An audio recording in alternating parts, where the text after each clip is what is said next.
You ask Tiger to solve. This deals with linear equations with one unknown.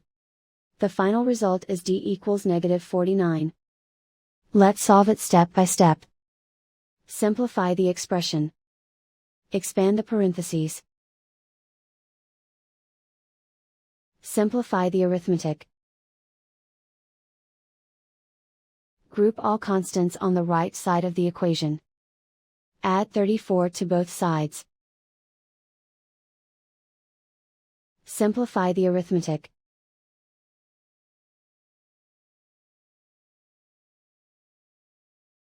Isolate the d.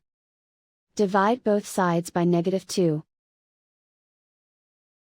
Cancel out the negatives. Simplify the fraction. Move the negative sign from the denominator to the numerator. Find the greatest common factor of the numerator and denominator. Factor out and cancel the greatest common factor. And so the final result is d equals -49.